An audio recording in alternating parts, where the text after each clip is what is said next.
Hello, welcome back to the studio. Well, last week we were working on mixing up our own colour blacks, and I did this reference photograph for our painting for the week. This week I thought we'd have a go at doing something with light. So I've chosen this reference photograph. It has a really wonderful intense focal point and lots of light. So I've got a canvas, let's get painting. Now, my first step is always planning. If you've watched any of my videos, you know that I don't like going in without having some idea of what I'm going to be painting and how I'm going to paint it. And what I did is I did a quick measurement of this reference photograph, and I found that the hotspot, this little bright sunshine, is not quite a third. It's a little bit higher than a third. So I'm going to move this up in my reference painting, my finished painting, a little higher than the third. Now, this is a 16 by 20 canvas. So in other words, a third is about 5 and a bit. So I'm actually going to have my horizon line set at 6 inches, so just a little bit above the third, and it won't make too much difference, but it means that my little reference, my little painting will have its sun just slightly higher in the painting. And of course the other thing to look at is the proportions. Look at the overall length to the height of the reference photograph. This is a lot longer than my canvas is. So what it would mean is that if I tried to paint this, everything could sort of get out of position a little bit. So check when you're doing these sorts of things. Maybe there are occasions when it might be nice just to crop the sides in a little bit so that you end up in that same ratio, 16 by 20. And it just helps you judge your paintings a little more easily when you're working from reference photographs. So to help us see the horizon line, I'm going to put a piece of tape on there. I've made a couple of little pencil marks. So let's do that first. So there's my canvas with its horizon line of tape. And I put a little mark where I think the centre line is. It's 10 inches either side. And I'm looking at my reference photograph. I'm trying to imagine where that sunshine is going to be. If the horizon line is on this edge of the snow, then that's going to be the edge of the snow. So there's going to be a little bank of trees and then my little spot of sunshine. What do you think of my proportions now? If that's where the sun is going to be, what do you think of that position? See, I think this is now too high. My horizon line tape is about an inch too much this way. I mismeasured it. 6 inches, I really should have this down at 5, and then that gives me the room for that little bank of trees, and then my sunshine really would be on the edge of this tape. So it always does to stand back and have an examination of your painting before you get started. So time to reposition this tape.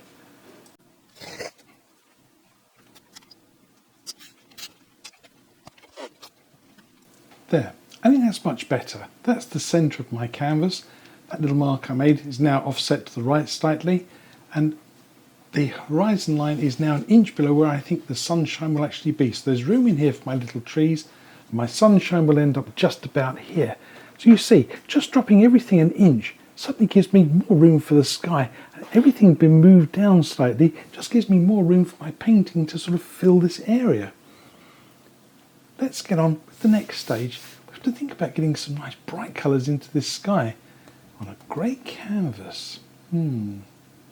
If we have a look at our little reference photograph, behind that bright sunshine is a really pale sky. It's almost white. And up here, as the sky comes away from that area, you see there's some lovely little licks of light colour as well. So, and this area here as well, it's sort of a rhubarb, orange, raspberry colour, giving way to this lovely sort of lavender tone. But look at those amazing colours through there. I really want this area of my painting to really jump off the canvas. And I can do that painting on grey, but it means everything else then has to sort of be sort of darkened down. So sometimes we can use a little trick to artificially brighten our canvas. I do this sometimes with wildlife when I want the eyes of maybe a big cat to really shine. I've got a little foam brush, quite wonky looking, and some acrylic paint. I'm going to use it just straight from the cap. Now, don't forget, we got a little bit of a background sort of forest here maybe, so to allow a little bit of room for that. As you can see, I'm just going to literally lay down a band of white acrylic And then I want some little bits of bright sky in here as well. So I'm literally just going to tap those in. You don't have to be too careful with this. Just think about that nice sort of shape there.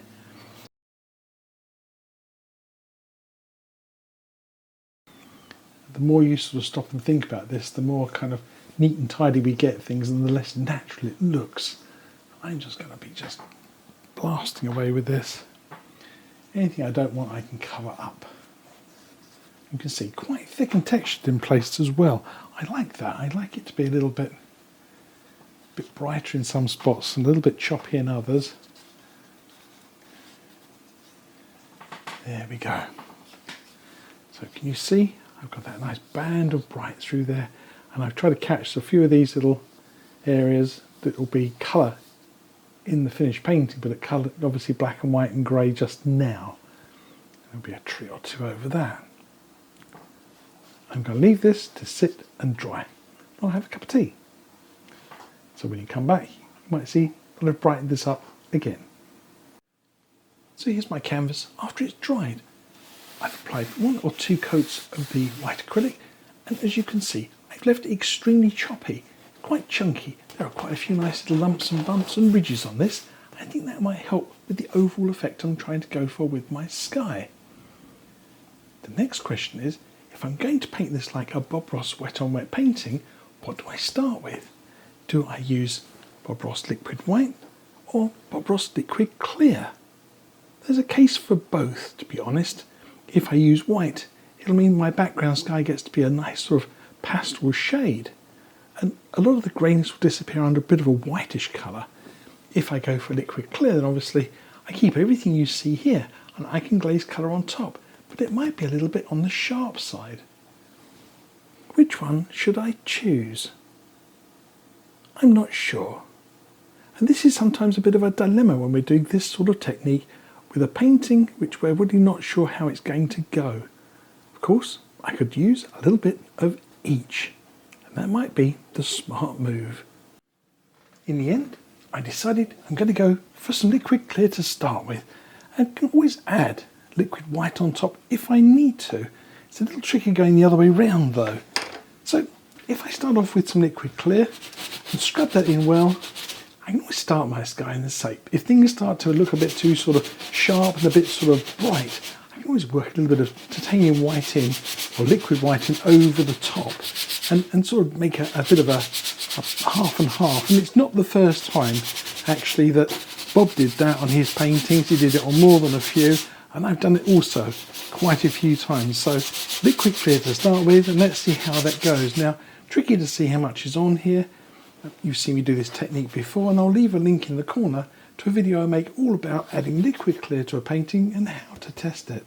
But essentially you want just enough to make a very thin coat. I'm going to do just from the horizon line up. I'll tackle this another time.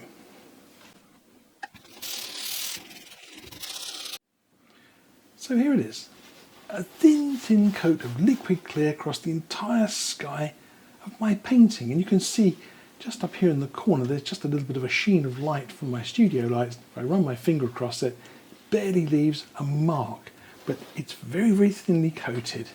Now I'm going to give my brush a bit of a dry clean.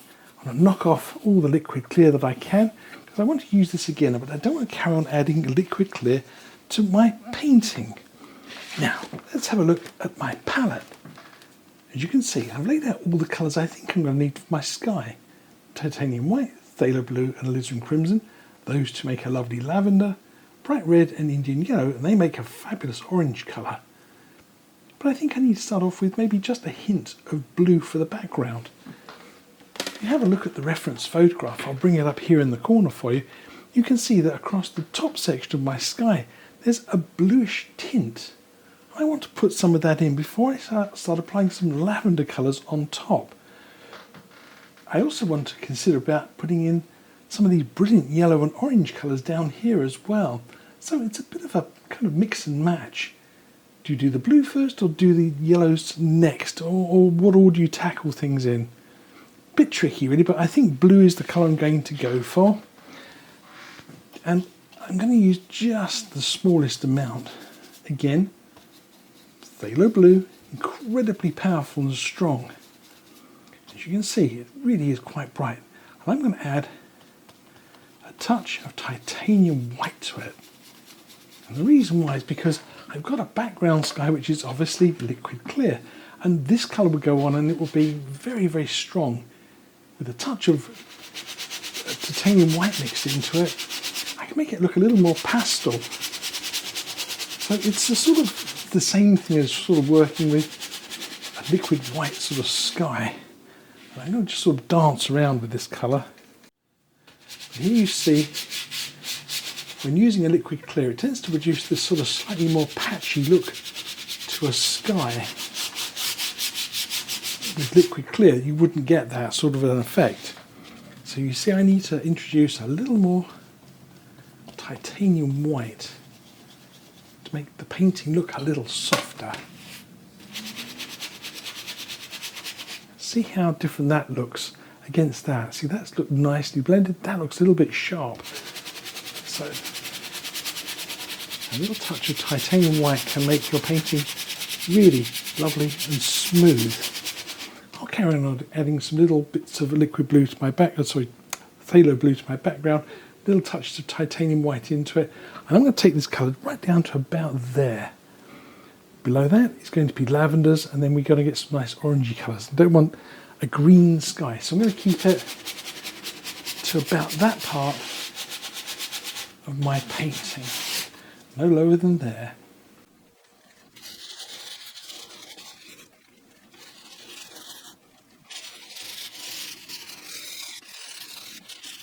For this section of my sky, it's got a very yellowish tint to it.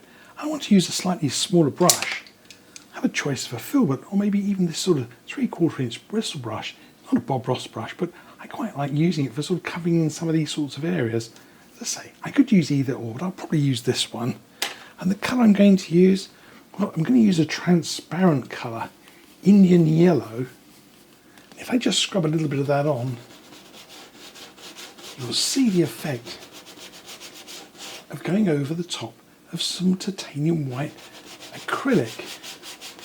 And look, where it goes over grey, it sort of goes very dull. But where it goes over this white colour, it acts like a mirror. It absolutely shines through from underneath. As I mentioned, it's a trick I sometimes use when I'm painting wildlife. If I want the eyes to look quite transparent, I'll pop a little photograph up in the corner of some big cats that I've painted in the past. I think you'll agree, the eyes do tend to glow rather lovely. But we can also tint this up a little bit more, take a tiny bit of titanium white. We're talking just a smidge, just a tiny little bit. So it sort of becomes sort of semi-transparent. So you can whiten the colour up a little bit more.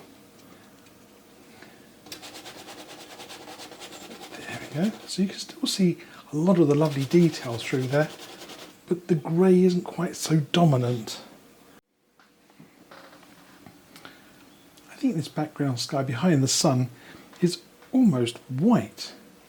So I'm going to take a little bit of pure white on my brush and work that into the background just in this area.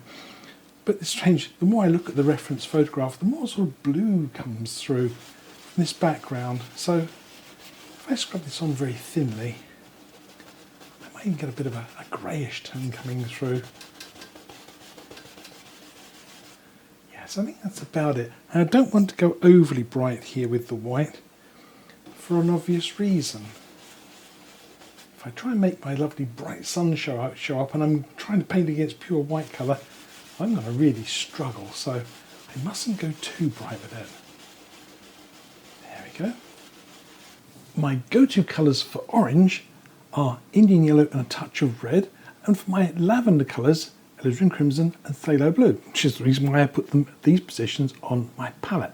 I'll take a little bit of that Indian yellow colour and a little touch of red. Very quickly changes Indian yellow into a lovely carroty orange colour. That's fiery, beautiful, just perfect for my painting. My knife it'll wipe off. And the other colour is that lovely plummy colour. I'm going to take some alizarin crimson and just a touch of phthalo blue, not too much phthalo blue. And again, just going to blend these together on my palette.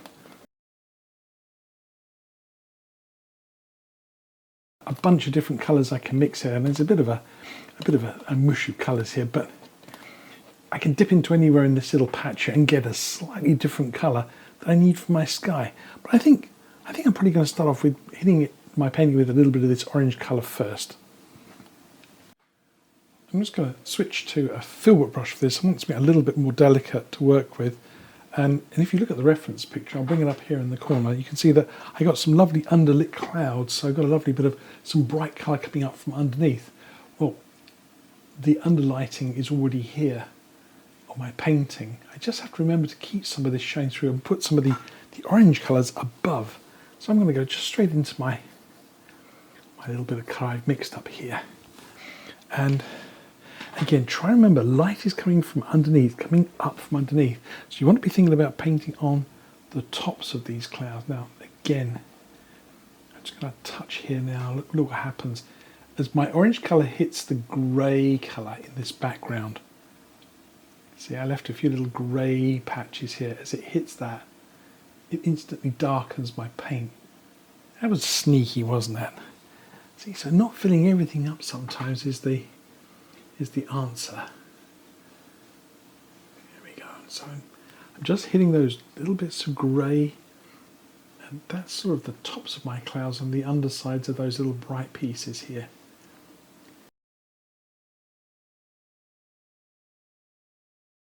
Find its way now. I've got a bunch of trees coming through here over on this edge, so I'm not going to fuss too much with this if I don't get it looking absolutely perfect.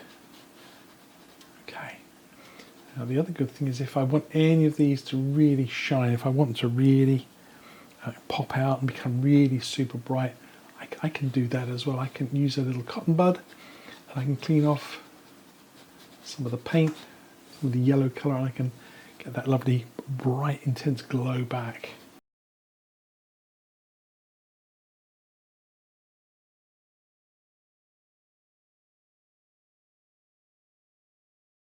Just reach out,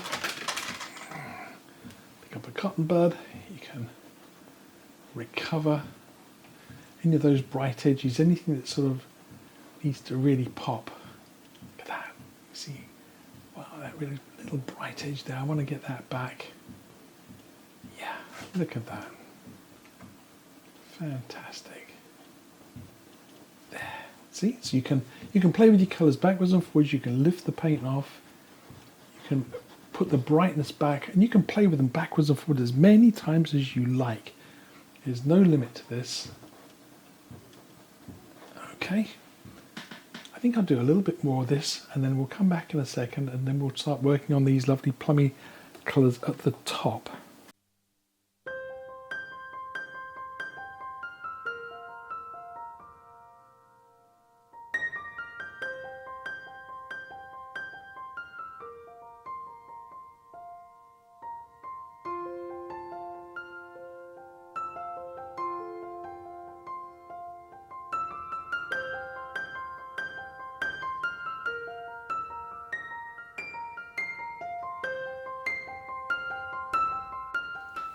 So in that last little sequence, you saw me starting to kind of pull into the focal point, which is going to be this bright little piece of sun here, sitting right up in this sort of just over centre line of my painting. And I think probably the sun is probably just a little lower, and these yellow colours should be in just a little bit tighter. But you see what happened there?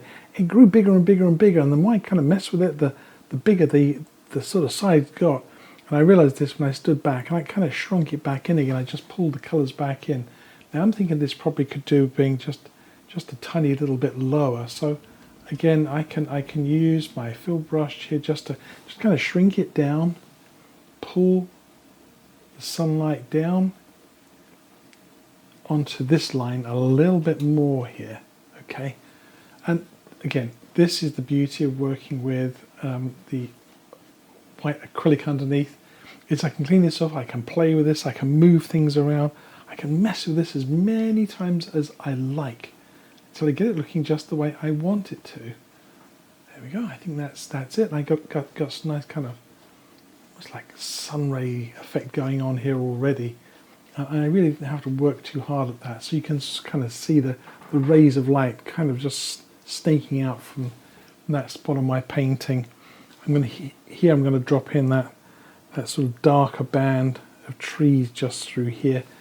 I'm going to just try and sneak it up into here, and then I can see now where this needs to really be kind of a little bit lower down in this band, almost kind of down in here. If I'm going to put the tree line in here, you see, I'm going to just be sneaking above it. I think I'm okay. Painting, always be looking back at your reference picture. Again, I emphasize this point that just glancing at your reference picture for 10 seconds and then trying to do a whole painting based on one simple glance isn't enough, folks. You need to be sitting and looking at your reference picture constantly, backwards and forwards, measuring it backwards and forwards. You drive yourself, you give yourself eye ache doing it, but you will paint better paintings if you do. Okay, let's have a go with some of these lavender colours next. I think I need to get some of those heavier weights into the top of my painting.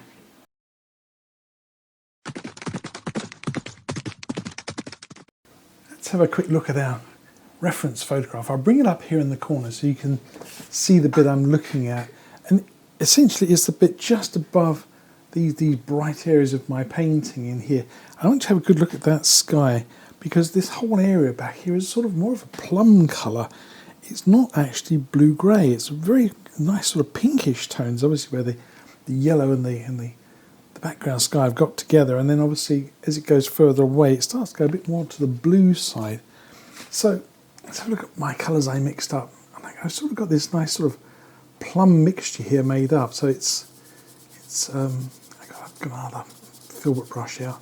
So I'm going to go just with a small amount here on my brush. I know this colour is quite powerful, and I do want to get a nice sort of mixture here. So there's trees coming through here, so this is quite a good area to play in to see how strong that colour is. And you can see it's pretty powerful stuff.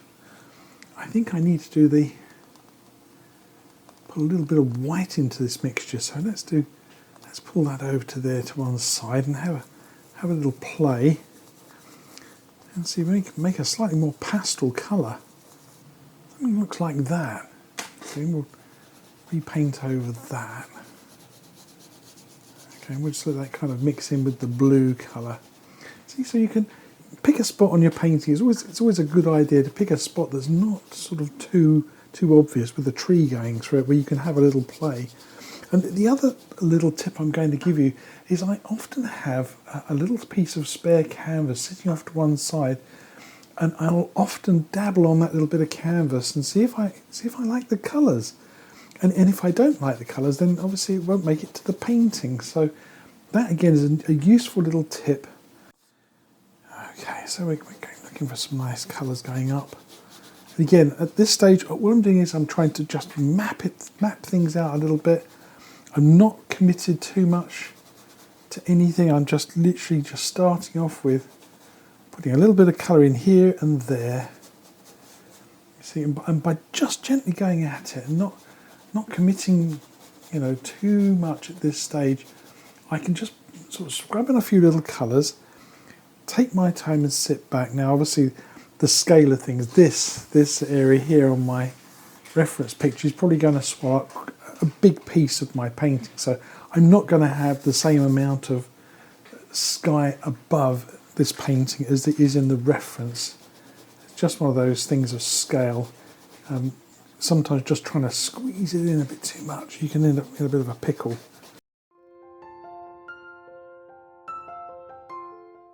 So again, I'm just kind of using this for reference. My eyes are flicking backwards and forwards between the two. So it was mentioned, don't be a slave to your reference, but kind of keep an eye on how things fit together, and see if you can get that kind of feeling in your own work. Yeah, some nice sort of angles going through here. Can you see those sorts of angles? There's a nice shape through there. I quite like that. It's sort of the start of it there. If it bothered me, I put a little bit of white on my brush and we'll lose it that way. There you go.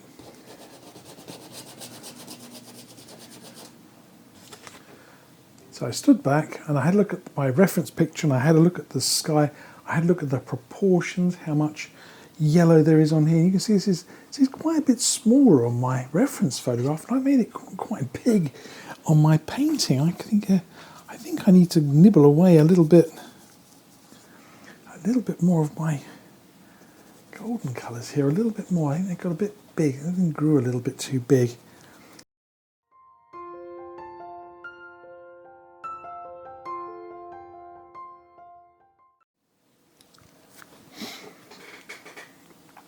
Okay, take some white, a little touch that blue colour, and I'm going to use a little touch of bright red, just a little hint. And this will darken my colour slightly. Alizarin crimson tends to make the colour a little bit lavender. If you add bright red to it, so it sort of makes it go more sort of a bricky brown colour, and you can darken the whole thing down. Is that the right colour for my painting? I think it's a bit better. It's sort of a slightly more dull colour. Again, I have a quick look at my reference picture here. Again, just put a little bit of that colour up there and have a little look. I'm looking for a dull blue colour. I think that's pretty dull, isn't it? Again, look at those shapes and forms, and they're sort of kind of going up to the corners a little bit more.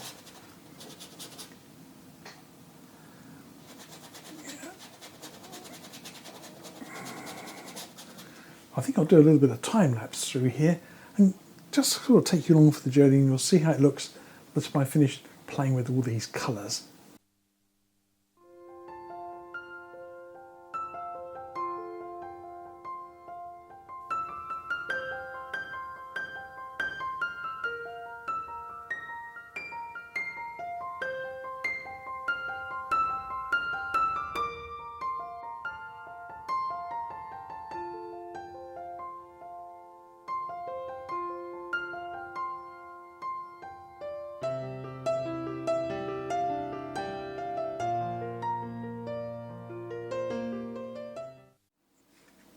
I'm liking my sky, but I think it just needs to have a little bit more depth of colour.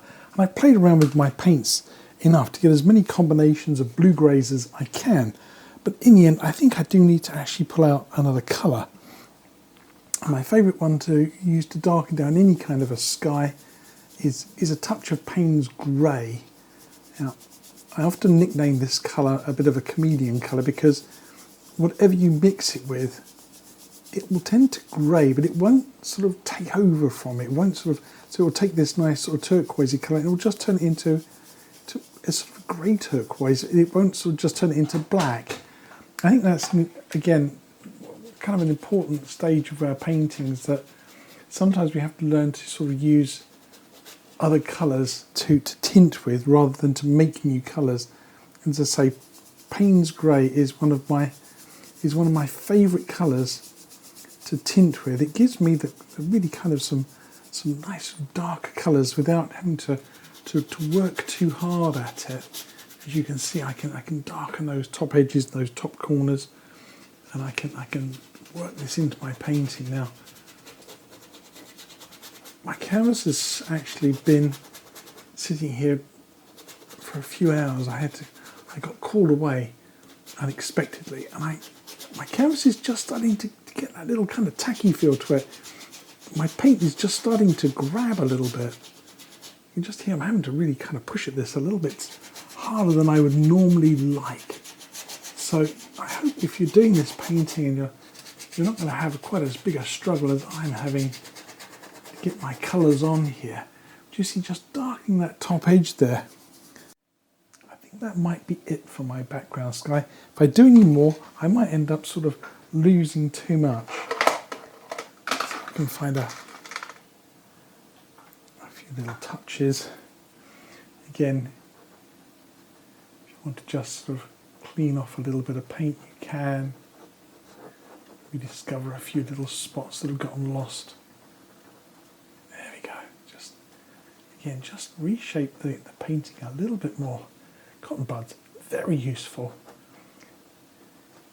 Especially if you don't like getting paint on your fingers. Cotton bud can be very useful. See, I'm just going back down to the grey of the canvas there. This is probably one of those paintings that if you just like to play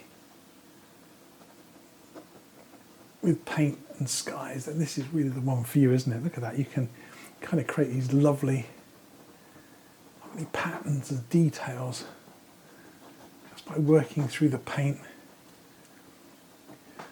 Look at that. Try and paint that with a brush. You'll struggle. Pick up a cotton bud. Yeah, no problem. I'll just kind of soften these up a little bit more as well. They look a little kind of heavy. Give my painting a break now. I want to work on this section in here, and I think once I've done that, then I'm good to move on to the lower section of my painting. If I look at my reference photograph again, you can see that under here there is a bank of very dark trees. Now I must make sure that I don't push this up too high, that I actually do leave a little bit sort of ribbon of this bright colour here, and it looks almost dark grey colour. I think it pretty much is sort of a greenish colour. There's obviously little trees, so if I go with a little touch of Payne's grey, a little touch of Indian yellow, I know I can get a really deep green colour here, verging on the black, so it's almost black. There we go. Now I think about what's going to happen when it hits that colour there. Let's try a little test here. So as I say, there's a little trees back in here, and when it hits that colour there, it's going to lighten a little bit, but I think it's okay. And so let's just scrub a little of this colour in here.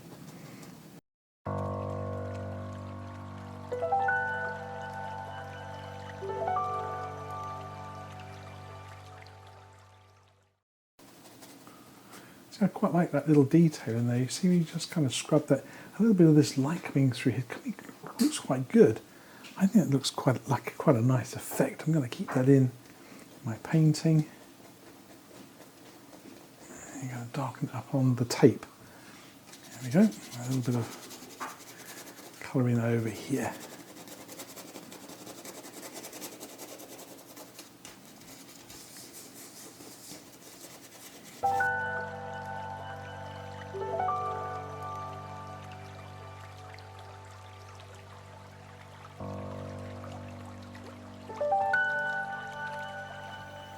So as you saw in that last little sequence, my emergency phone call meant that I lost the rest of my painting day, and I struggled to get my canvas to really accept a colour. It sort of went a bit grainy. My colours weren't blending very nicely. And this is a challenge, and it's a question I get asked quite a lot, is, help, my canvas is drying out, what do I do? And the answer is usually leave it alone. Let the canvas dry out until it's down to the stage where it's more than just a little bit tacky. It's sort of quite dry to the touch. My canvas is in that sort of danger zone. If I put some liquid clear over it, there's a good chance that what's on there is going to start to lift. It'll turn into a real dog's dinner and a real pickle. In fact, a horrible surface to paint on. I won't be able to blend anything, and anything I try and add on top will start to lift all this off. And that's something you really want to try and avoid. So I'm going to try and leave my painting for at least another day.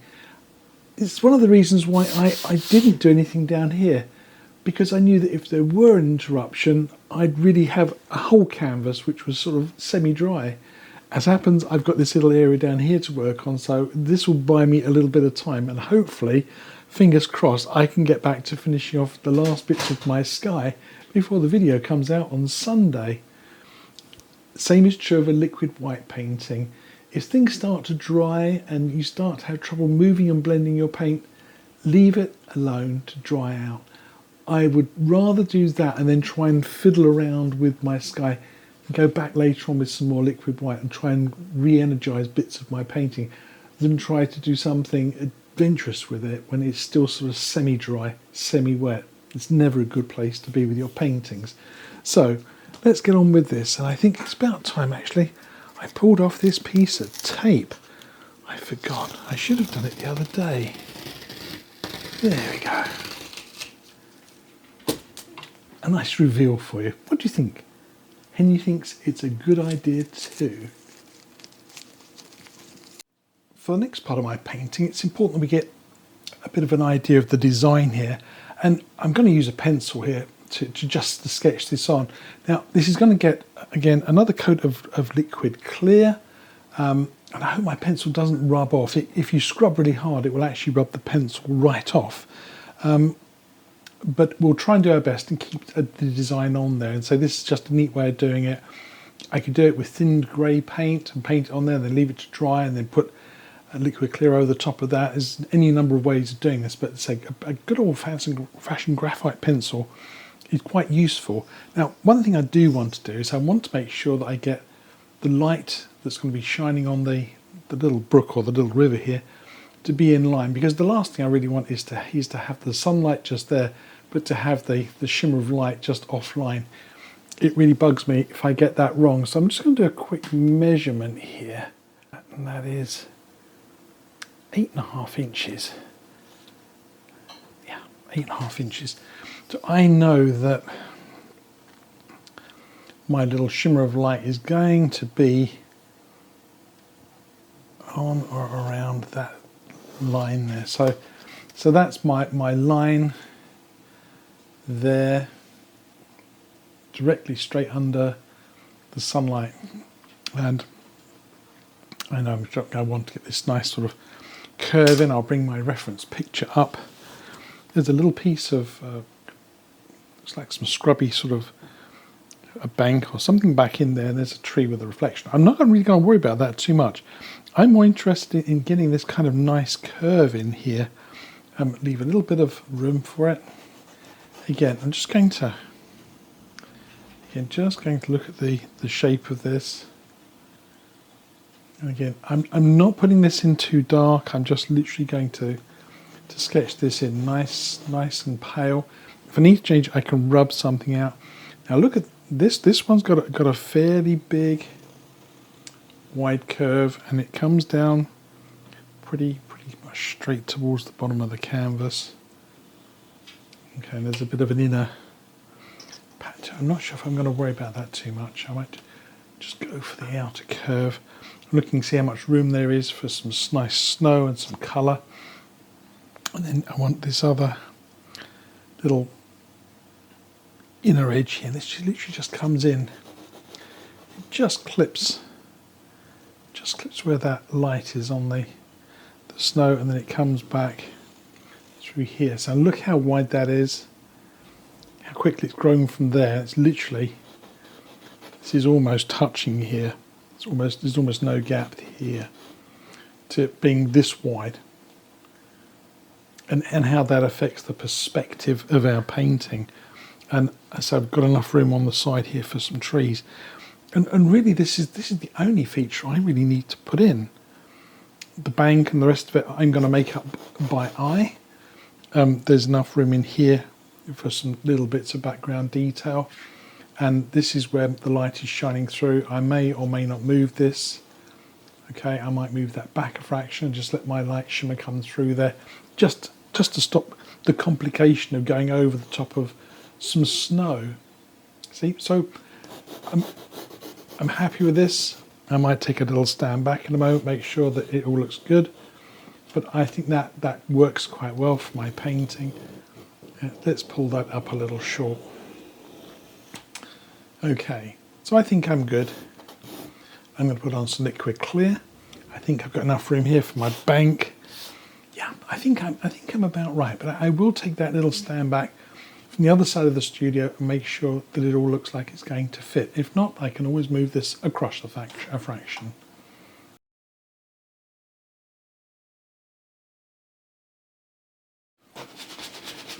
Well, that all worked out well, and I was able to scrub on my liquid clears. This has got a very thin coat, tiny little amount, just enough to be able to move my paint. And the first thing I really want to do is actually get the water in. I look at my reference picture. If I can get this colour onto the water here, there's just like a bit of a frozen edge here. If I can get this colour on here, then I can pull down this beautiful reflection of the sun. Okay, so that's really what I want to do first. Then I can bring the snow in from the sides, and on that point, look at that colour of that. It's a nice lavender colour. I think you might have the right colour already on our palette. So I've got a little bit of liquid clear on here, not enough to really worry things too much. And I'm going to look at some of these colours now. There's some amazing sky colours. Of course, we got the lovely orangey colour we had from the sky. That in there, and we can get some nice red into there too. I'll see if I can sneak a little bit of that onto the side of my painting. Even a little bit of white with it. Yes, look at that. Get some nice sort of pinky orange tones going here. I think this is what we're looking for. As I say, my paint has been on the palette now for a day or two, so it's getting a little bit kind of dry. Now, if I thought this wasn't going to work, I'd remix all my colours, but with such a small amount to actually do, I'm not going to worry too much. Now, I'm just going to touch and press and pull in, pull down. I don't care if I go over the edges. We'll fix that with some snow. And when you go and touch the canvas, just give it a little wiggle, and it pushes the sort of the tips of the brush into the paint a little harder. Yeah, give it a little wiggle. Yeah, see it getting a kind of really, really lovely look to my painting. And again, we can pull down through here. Don't worry too much about the edges of the snow. We'll get that. Try to leave that a little bit more open through there. I hope I'm not going to get a dull brick colour here. I might do. Is yellow and the lavender colour together, they tend to make a sort of a dull bricky brown kind of colour, so I'm going to be a little bit kind of careful through here. I think I might have touched too much on my brush. Take a bit off. Again, a little flick.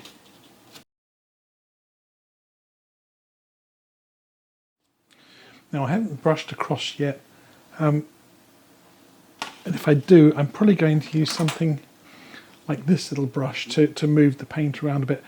I'm being a little bit careful here, because if I use a 1-inch brush to try and move it, it's all going to just end up blurring into each other a little too much.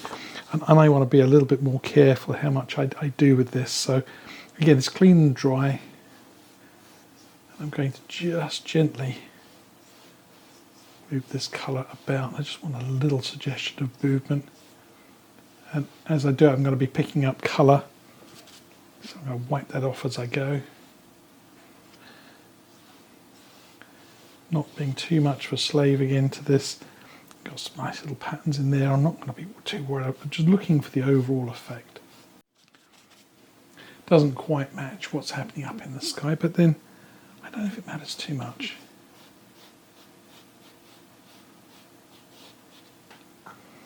Okay, I'll have a little play with this and we'll come back in a second.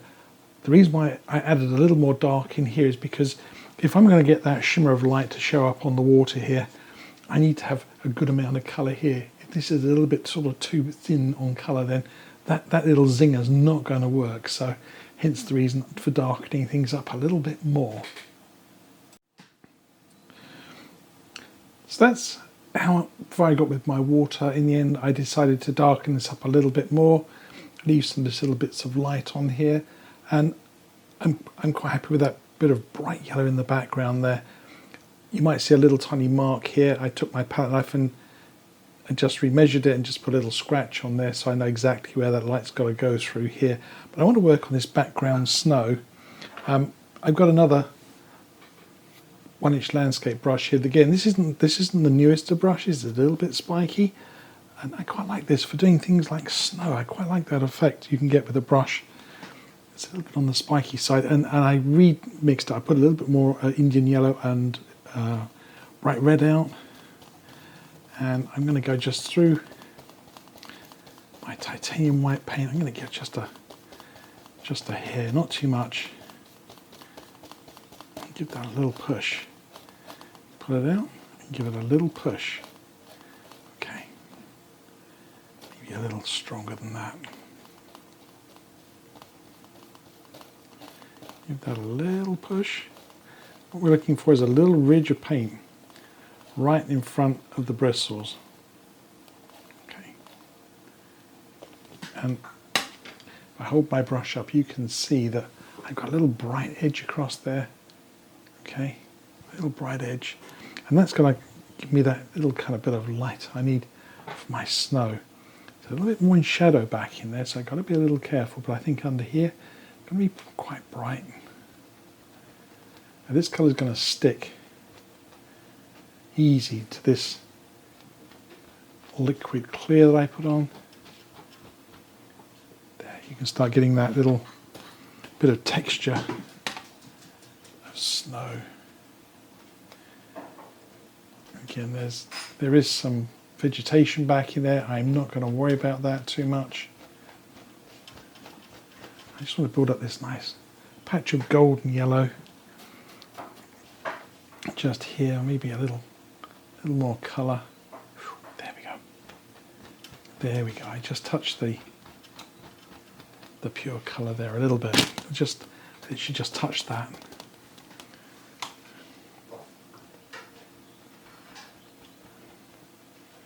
I'm going to keep that right in the centre.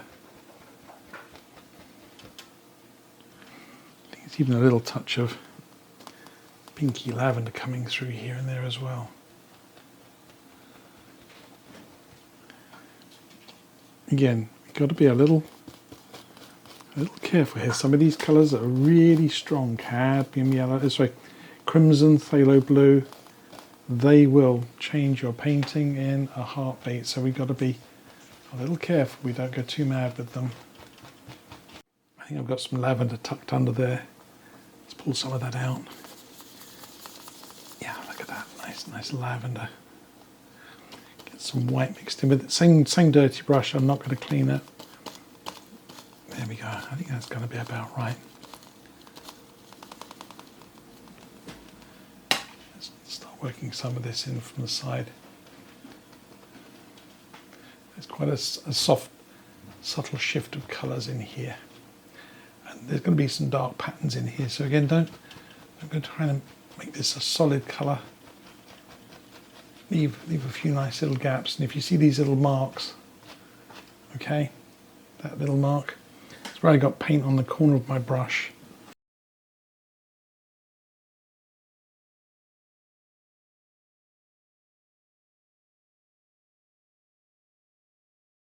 I'll bring the reference photograph up again in the corner here. You can see that this bank is really quite in shadow here. There's a lot of cool blue-grey colours through here. There's a little kind of ridge and a lump and a bump, and then these nice trees and branches and things growing out of here. Now don't get too kind of caught up with what's happening there. You're just looking at getting that river bank in there. I graved my brush a little dry clean. It's getting a little bit kind of sticky, and I'm going to put a little bit more titanium white over here. If I tint it with anything, again, it's a little more of the Payne's grey colour. That makes a sort of a blue-grey tone there. Okay. Yeah, that's the colour I'm looking for. That's the colour. Remember, it comes through here, and there's kind of like a little, kind of kicks up a little bit.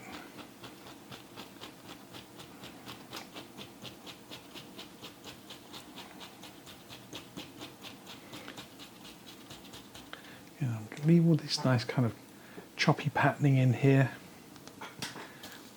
And I get a little bit more colour.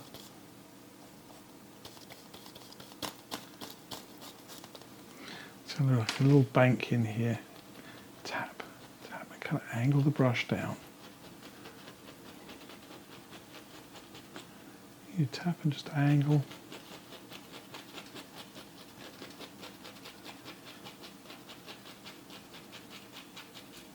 These little gaps, we can put some of those little shadows in there. And as it goes off into the distance, of course, this angle becomes softer.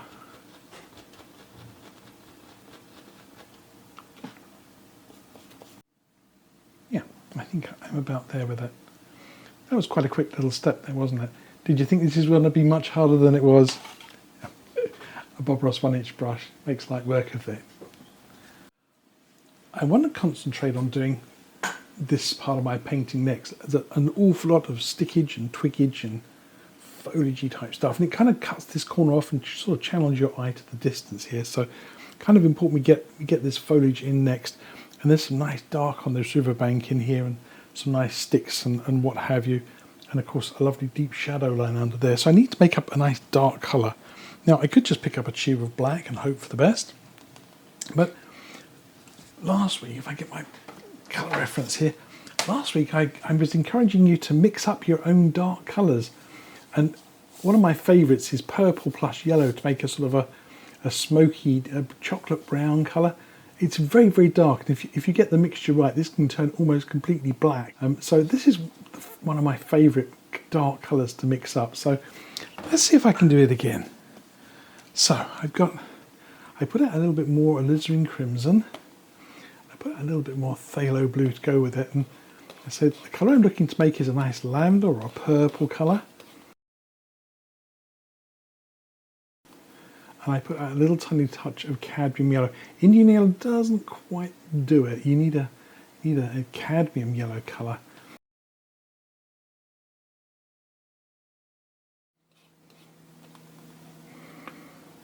And there we have it. A really dark, lovely colour. Purplish, more black than purple, as you see on my palette. A really lovely dark colour here, which I'm going to use to underpaint my trees. Paint my trees, I'm going to be using a variety of different brushes. This is an old fan brush I cut down and I made it into a dagger brush with some very nice sharp bristles on it. This is an old fan brush which, well, it's a good candidate for this, but I actually quite like it with its long broken bristles, some of which I've hacked about a bit. And of course a good old-fashioned liner brush. And again, a little tip here for you. I'm going to be using some linseed oil. I'm going to dip my brush into the linseed oil and put a couple of drops on my palette. And I mentioned this last week, and I think it might have really hit a note with a few people who are having trouble with their liner brushes. The liner brushes can feel like a bit like painting with a piece of straw. They can be very hard and unyielding. And if you're using a natural bristle brush like this, and it's been left sort of washed in thinners and then left to dry, it will feel like a cocktail stick. It'll be hard and unyielding, and these bristles do need a little bit of help to get them back into nice soft working order. And you can see that I let mine soak in a little bit of linseed oil just for a couple of minutes till they kind of soften up again. And once they kind of soften, they'll hold a nice point and you can paint very, very fine strokes with them. But if you go in with the brush dry straight into the paint and don't give it a chance to wake up properly, then it won't work very nicely. Now, all of these sticks and twigs in the background here, and there is a lot of them. I'll bring in the reference photograph up in the corner. As you can see, there's a lot of stuff going on there, and I don't intend to paint them all. So going into my dark mixture with my liner brush, and I'm going to just do a little bit of mapping out. Again, I think people saw this last week and they liked what I did in terms of just not throwing. I didn't paint the whole tree. All I did is I kind of worked out where on the bank they all live. So they're all kind of starting off down in this area. So let's do a couple of little touches. I've got a little tuft of something over here. So they're all kind of down in here. I've got one bigger dark tree there. Let's get him in. Again, just he's my big dark tree. Let's move along the bank a little bit. Position of the trunk. So I've got a nice little group of 5 here, nicely sort of spread, not all from the same spot, and they can be from different places. This one can come lower down the bank, so it moves it forward. These ones, they can stop a little further back, so they're coming from different places on the painting. Okay, so Not everything has to grow from one level. So keep that one in mind when you're painting away, to think about actually where they are in relation to each other can really help. But I just kind of like to try and position these things. There's an awkward looking branch there, isn't there? Kind of see how that comes in, a little bit awkward. I think we might make that look a little less awkward. Yeah, there's got to be some perks to doing a painting if I need to make life easier for ourselves. Okay.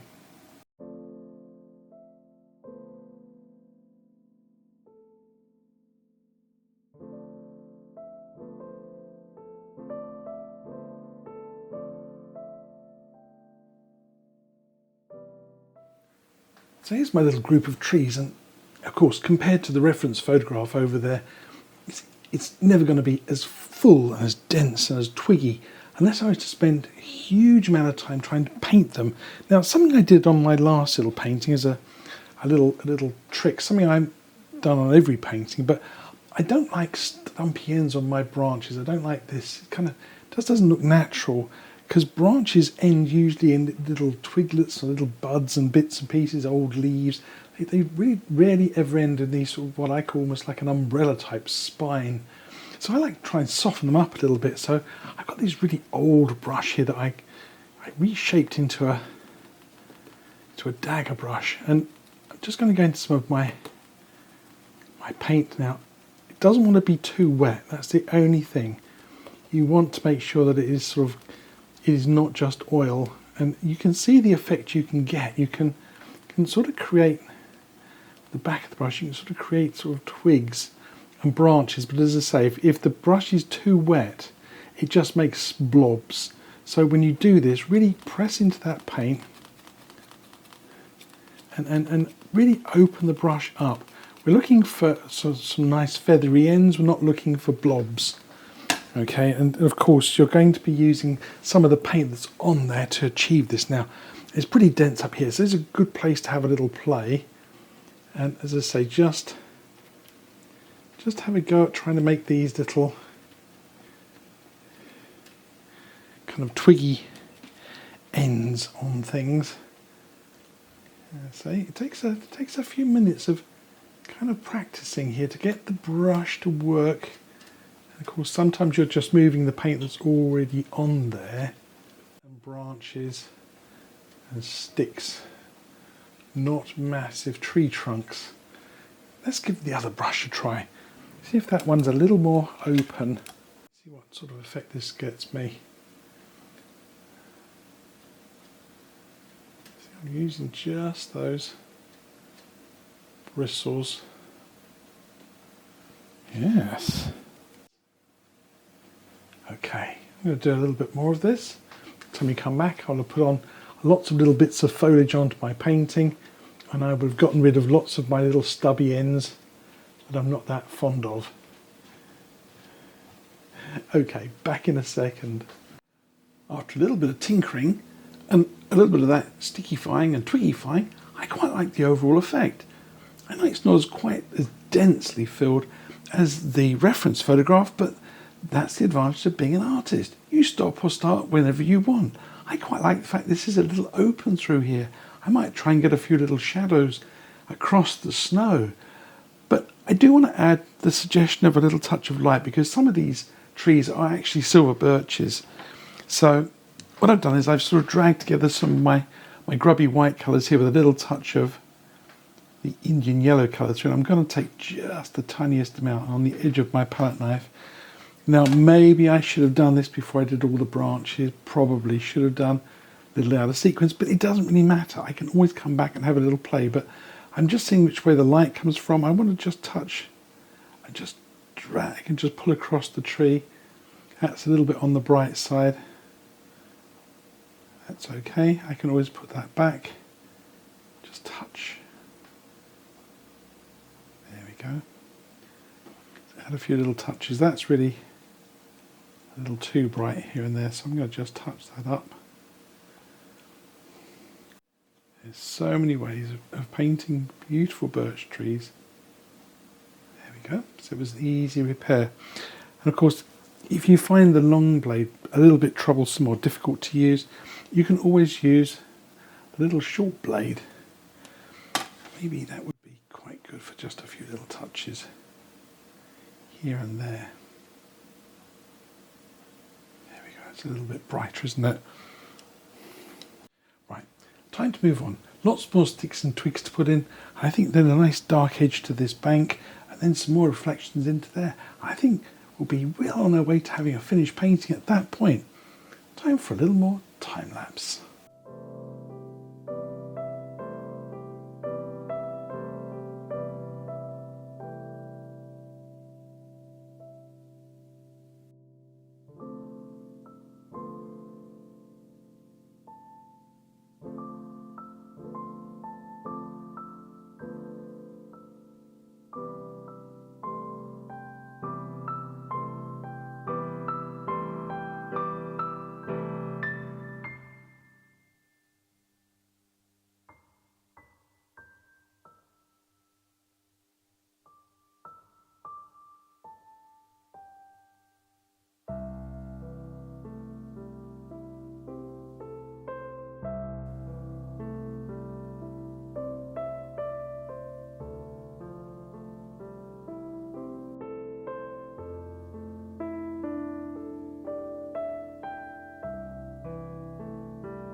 Final touches to my painting is to finish off the sunshine and of course put that shimmer of light on the water, and I still have my little mark there. So my sky now just tacky, and I've got a small round brush for this, and I'm going to take just the smallest amount of white, tiny touch of Indian yellow into it, and I want my brush almost sort of touch dry for this. You don't want it particularly painty, because I want to just come in here and just gently touch this in. If I can get a slightly soft glow, that'll be perfect. There we are. Maybe a few of those little rays of light.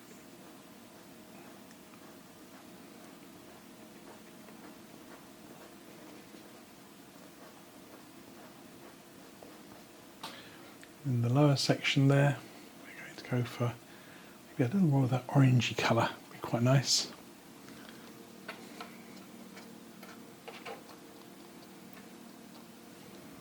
I'm just going to put a little touch this in here.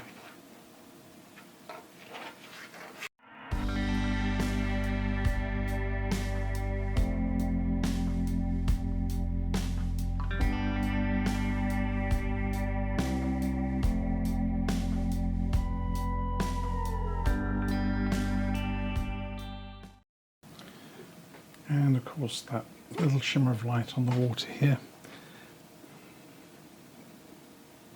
I'm going to start off by just putting in just a few little markers so I know I'm in line.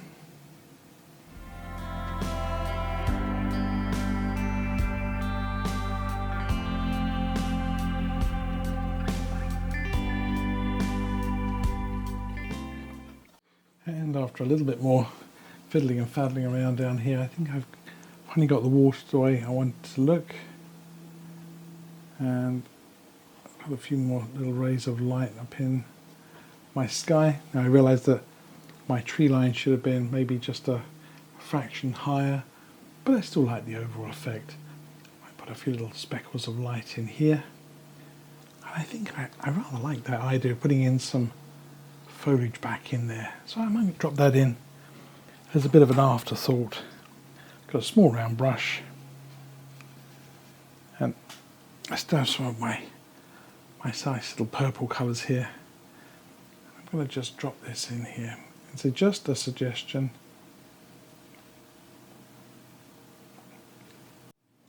I think it just breaks up that nice big open expanse.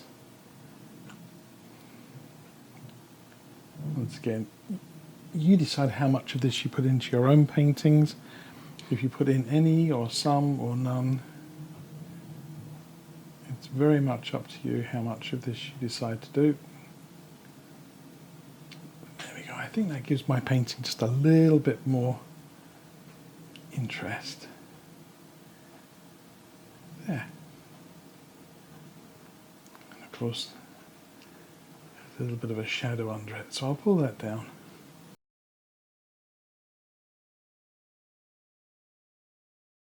So here we have it, my finished painting. And I hope you like that little tip I gave you there about underpainting the bright parts of your sky with some white acrylic paint before you even touch the oils. It makes such an improvement, getting a lovely luminous glow into your paintings. Now, if you've enjoyed watching this, don't forget to leave a like and a comment down below. And if you want to support the channel a little more, you can always go to the Buy Me a Coffee link down in the description. You can leave a pound or $1 or $2 in my coffee cup, and that'll pay for the materials for the next tutorials. Speaking of that, don't forget, there's some lovely videos for you to watch coming right along. Happy painting, people!